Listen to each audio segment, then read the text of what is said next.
Hey folks, Real World Prepper here. Just wanted to jump in here and tell you that I just watched my good friend Zombie Farmer on Prepper Nation's channel. And they did a stream. Zombie joined Prepper Nation on a stream yesterday or the day before. I just watched it. It's in the title. It's the last second or third video back on Prepper Nation's channel. Honestly, I have to admit, I have not been terribly familiar with Prepper Nation, although I have just subbed and will be watching. And I thought their discussion was fantastic, was amazing. It covered a lot of things. Of course, I respect a lot of what Zombie Farmer says.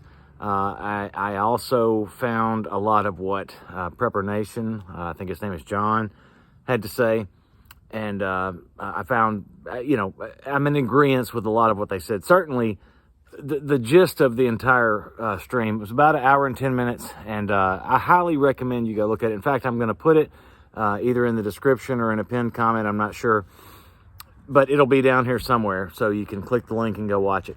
They discussed many things. They discussed currency, prepping items, how you should prep, bugging out or staying in, groups, friends, or foes, religion, so many aspects of prepping, community building, the World War III. Do we think what's happening? The old jabby jab and all aspects of that. So many topics were covered, and they're all relevant to where we are today, to what's going on today in real time, in the real world. And obviously I'm the real world prepper, so I'm interested in that. So I highly encourage you guys to go watch all that stuff. So with that, I want to add, if I may, to maybe a bit of the broader conversation that those guys had, in that we should continue to be prepared. In fact, we should be doubling down right now. I don't expect that there's many people that watch my channel here, my small little channel, and subscribe if you haven't already, please. I don't expect that there are many people that are watching here that are not already preppers, that are not already starting to do the things or have been doing the things to be prepared.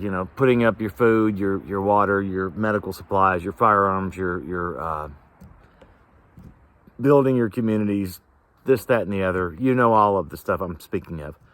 But at this point, and this is me included, we moved some stuff around in our main stock room here at Area 53 and found that I gained about 7 shelves, 4 feet or so by 1.5 feet tall shelves worth of room that need to be filled with things, with items, with varying items, food, supply, whatever it is. And so, fill in the gaps. The better prepared we are, the more time we have when the other shoe falls, right? When it all pops off, when everything goes to crap, what that does is it buys you time to be able to figure out what you're going to do in the next. Because none of us can store up enough stuff to close the doors and live for the rest of our lives comfortably while the world burns around us, okay? It just can't be done. And that's not how it should be done. Steve Smith over at Integrative Preparedness wrote a series of books and talks about this in a lot of his videos, about how he, if SHTF happens, he wants to not only be prepared for it, but he doesn't want to be bothered by it, okay? His meaning is, if you have enough things in place, you're not going to miss a beat. It's almost like a storm comes and your automatic generator hooked to your house kicks in and you're not without power or anything else. Well, in the prepping sense of things, that's what he means by that. So that you've got everything you need, you can start the things you need to do. So in the same vein, this is what I'm talking about. No one can prepare enough stuff and stock up enough stuff to live the rest of their lives. I won't say no one. Maybe the U.S. government in their dumb bunkers, underground. Maybe they think they can, and maybe in a lot of ways they can better than you and I can.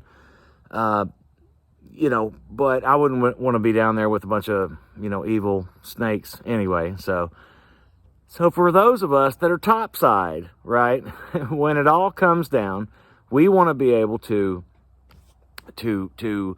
live our lives and to continue our lives. And they may look different. In fact, they will. You know, you won't have a lot of the modern conveniences in a lot of ways, and travel will be likely restricted, and you know, it's a myriad of things. I'm not going to go into that. You guys can use your own imaginations to figure out what that might look like. But the bottom line is double down, get it done, do more. If you've got a pretty good setup now, like I feel like I do here at Area 53, me and my family, Mrs. RWP, Little RWP, the community we're building around us, which we have successfully been cultivating that, which is a great thing. I encourage that as well. But bottom line is we still need to be ready to continue, right? What happens next? If you got 6 months worth of food, let's say, for example, and water and medical and etc. Okay, well, that's going to come to an end. You know, you got a year, you got 5 years, whatever. At some point, it's going to come to an end. This is assuming that no one's bothering you to come get it for themselves, right? So consider all of the aspects and figure out what's best for you, and then double down on it, triple down on it, and do more.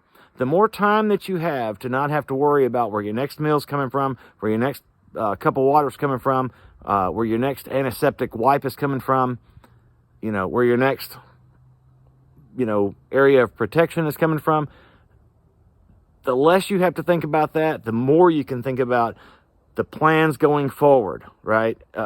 Your seeds, you know, your livestock, your community planning, your whatever it may be, to continue to not only survive but to thrive, and then to eventually rebuild what is going to be broken down ultimately. Okay, it ain't about money, it ain't about silver, it ain't about gold. You know, in the short term, maybe, yeah.